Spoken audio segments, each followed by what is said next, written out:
आकाशवाणी भोपाल से प्रस्तुत हैं प्रादेशिक समाचार।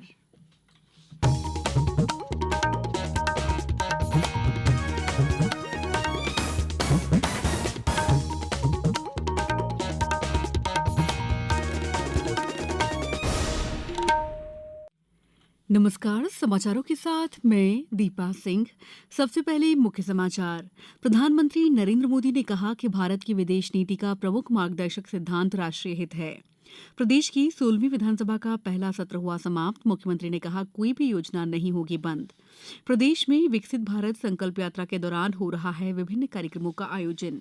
और तानसेन समारोह के अंतर्गत कल ग्वालियर में 15 स्थानों पर एक साथ सजेगी संगीत महफिल। अब समाचार विस्तार से। प्रधानमंत्री नरेंद्र मोदी ने कहा है कि भारत की विदेश नीति का प्रमुख मार्गदर्शक सिद्धांत उसका राष्ट्रीय हित है।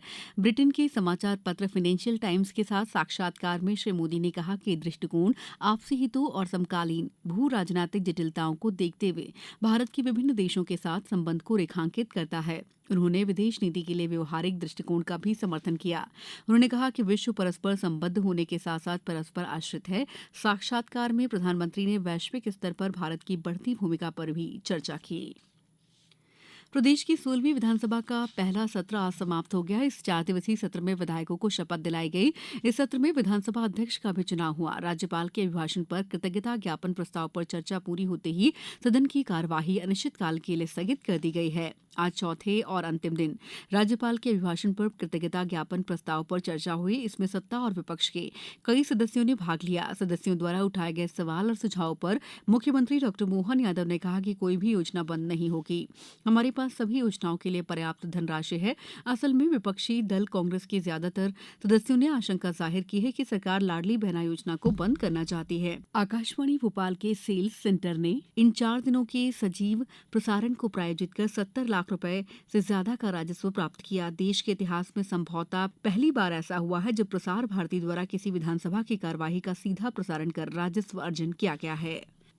प्रतिवर्ष की भांति इस वर्ष भी 24 दिसंबर को सुशासन दिवस के रूप में मनाया जाएगा। 24 दिसंबर को रविवार और 23 दिसंबर को शनिवार का शासकीय अवकाश होने के कारण कल 22 दिसंबर को सुबह 11 बजे मंत्रालय स्थित सरदार वल्लभ भाई पटेल पार्क में सुशासन दिवस की शपथ दिलाई जाएगी। इसमें मंत्रालय, सतपुड़ा और विंध्याचल भवन के अधिकारी कर्मचारी उपस्थित रहेंगे। इस अवसर पर नीमच, देवास सहित प्रदेश भर में कार्यक्रम होंगे। राष्ट्रीय बाल स्वास्थ्य कार्यक्रम के तहत शहडोल जिले में 0 से लेकर 18 साल तक हृदय रोगी बच्चों का निःशुल्क इलाज किया जा रहा है। इसके लिए आरबीएसके की टीम अभियान चलाकर हृदय रोगी बच्चों की पहचान की है। जिले में अब तक 83 बच्चे चिन्हित किए गए हैं जिनके हृदय में छेद हो सकता है। ऐसे बच्चों की ईको जांच के लिए जिला अस्पताल के शीघ्र हस्तक्षेप केंद्र में आज एक शिविर लगाया गया है। जांच में चयनित बच्चों को निःशुल्क इलाज के लिए बाहर भेजा जाएगा। समाचारों में वक्त है ब्रेक का। ये समाचार आप आकाशवाणी भोपाल से सुन रहे हैं। हमारे समाचारों को अब आप कभी भी और कहीं भी अपनी सुविधा के अनुसार सुन सकते हैं। ये समाचार बुलेटिन YouTube, ट्विटर और फेसबुक पर AIR न्यूज भोपाल पेज पर भी सुने जा सकते हैं। इसके अलावा आप हमारी वेबसाइट newsonair.nic.in पर अथवा AIR न्यूज ऐप पर भी समाचार सुन सकते हैं। ब्रेक के बाद समाचारों में आपका एक बार फिर स्वागत है। प्रदेश में विकसित भारत संकल्प यात्रा के दौरान विभिन्न कार्यक्रमों का आयोजन हो रहा है। अनूपपुर जिले में विकसित भारत संकल्प यात्रा की प्रभारी नेहा वर्मा ने आज कलेक्टर कार्यालय में यात्रा में अब तक की गई कार्रवाई की समीक्षा की। नीमच में यात्रा के दौरान प्रतिदिन 2 गांवों में शिविर, स्वास्थ्य मेला आयोजित किया जा रहा है। देवास जिले में विकसित भारत संकल्प यात्रा का आयोजन ग्राम पंचायत साबूखेड़ी, जटाशंकर, अरलावादा और जागड़ा सहित अन्य ग्राम पंचायतों में शिविर का आयोजन किया गया। आगर मालवा जिले की 5 ग्राम पंचायतों महुडिया, बराह, सुहागड़ी, बैरछाखेड़ी और ढाबला सोनगरा का भ्रमण कर लोगों को शासन की योजनाओं की जानकारी दी गई। अशोकनगर में आज ग्राम पंचायतों में आयोजित शिविरों के माध्यम से ग्रामीणों को केंद्र सरकार और राज्य सरकार की विभिन्न जन कल्याणकारी योजनाओं के बारे में जानकारी दी गई। टीकमगढ़ जिले में भारतीय जनता युवा मोर्चा की विकसित भारत संकल्प यात्रा को लेकर मंडलों की बैठक जारी है। इसी तारतम्य में आज कुंडेश्वर मंडल की बैठक हुई। छतरपुर के महाराजा छत्रसाल बुंदेलखंड विश्वविद्यालय में आज से 25 दिसंबर तक चलने वाले अंतर विश्वविद्यालय महिला कबड्डी प्रतियोगिता का शुभारंभ हुआ।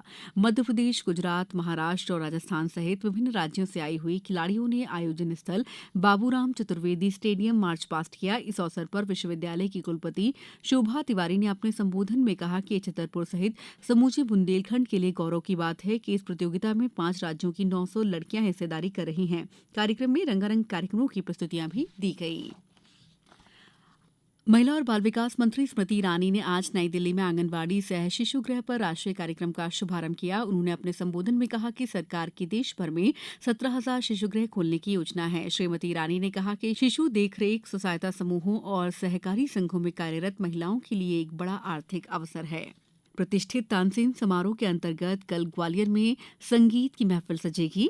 ग्वालियर में 15 स्थानों पर एक साथ तानसेन संगीत महफिल में शाम 6 बजे से सुमधुर संगीत की स्वर लहरियां गूंजेंगी। तानसेन संगीत महफिल की सभी तैयारियां पूरी कर ली गई हैं। कलेक्टर अक्षय कुमार सिंह ने प्रत्येक कार्यक्रम स्थल पर व्यवस्थाओं को सुव्यवस्थित ढंग से अंजाम देने के लिए अलग अलग अधिकारियों की तैनाती की है। साथ ही संस्कृति विभाग द्वारा भी व्यवस्थाएं की गई हैं। इसके बाद गमक और फिर तानसेन समारोह का औपचारिक शुभारंभ होगा।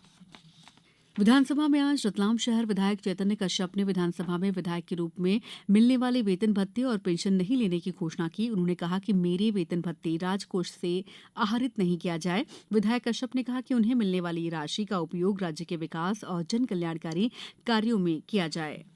अब कुछ समाचार संक्षेप में। राज्यपाल मंगूभाई पटेल कल 1 दिवसीय दौरे पर सीहोर जाएंगे, जहां वे कन्या शिक्षा परिसर के वार्षिकोत्सव कार्यक्रम में शामिल होंगे। नीमच में वित्तीय साक्षरता केंद्र द्वारा शासकीय उच्चतर माध्यमिक विद्यालय जावी में आज वित्तीय साक्षरता कार्यक्रम आयोजित किया गया। निवाड़ी में मांस मंडी विक्रेताओं की बैठक बुलाई गई, जिसमें सभी मांस विक्रेताओं को छोटे तालाब के पास अब मांस मंडी लगाने के निर्देश दिए गए। खंडवा में निगम सभागृह में महापौर श्रीमती अमृता अमर यादव ने स्वच्छता और ठोस अपशिष्ट विभाग की समीक्षा की। धार स्थित श्रद्धालय वृद्धाश्रम का दौरा कर जिला न्यायाधीश आलोक कुमार मिश्रा, विधिक सेवा प्राधिकरण सचिव उमेश कुमार सोनी ने आश्रम में निवासरत वृद्धजनों से मुलाकात कर उनकी समस्याओं को सुना। नर्मदापुरम जिले में मांस, मछली, अंडा और अन्य खाद्य पदार्थ विक्रेताओं ने खाद्य लाइसेंस के लिए विशेष कैंप आयोजित कर अनापत्ति प्रमाण पत्र जारी किए जा रहे हैं। श्योपुर में नगर पालिका और पुलिस ने संयुक्त रूप से कई दुकान और होटलों पर कार्रवाई की और कई हाथ ठेलों को हटाया। और जबलपुर जिले में तापमान में लगातार कमी आ रही है। यहां तापमान 60 डिग्री तक पहुंच गया है। वहीं नर्मदापुरम जिले में शाम से सुबह तक कड़ाके की ठंड पड़ रही है। अंत में मुख्य समाचार एक बार फिर। प्रधानमंत्री नरेंद्र मोदी ने कहा कि भारत की विदेश नीति का प्रमुख मार्गदर्शक सिद्धांत राष्ट्रीय हित है। प्रदेश की 16वीं विधानसभा का पहला सत्र हुआ समाप्त। मुख्यमंत्री ने कहा कोई भी योजना नहीं होगी बंद। प्रदेश में विकसित भारत संकल्प यात्रा के दौरान हो रहा है विभिन्न कार्यक्रमों का आयोजन। और तानसेन समारोह के अंतर्गत कल ग्वालियर में 15 स्थानों पर एक साथ सजेगी संगीत महफिल। इस बुलेटिन में इतना ही। दीजिए इजाजत। नमस्कार।